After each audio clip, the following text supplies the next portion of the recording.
L'État de New York est le plus touché par ce qui est désormais appelé le blizzard du siècle.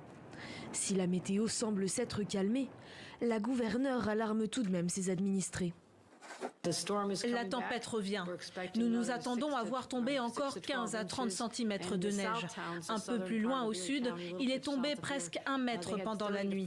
Il est donc beaucoup trop tôt pour dire que la bataille est terminée. Peut-être qu'en ce moment, les conditions météo sont un peu moins intenses, mais il est toujours très dangereux d'être dehors.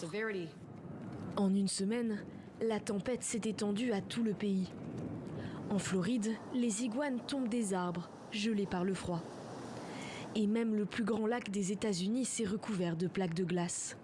La balise d'entrée du port de Michigan City est désormais inutilisable.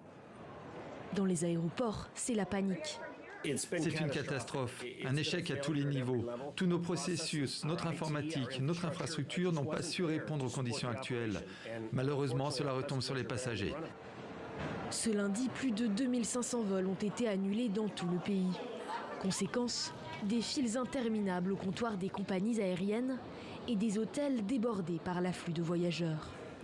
Alors, certains choisissent tout de même d'affronter le blizzard pour rentrer chez eux. Eh bien, on va retourner à Austin en voiture. C'est 17 heures de route. J'ai réussi à trouver une voiture de location. Il n'y en avait pas beaucoup, mais j'ai réussi à en trouver une. Et je pense qu'on va bientôt partir. De nombreux corps ont été retrouvés dans des voitures coincées sous la neige. Les autorités recommandent aux Américains de ne pas prendre la route.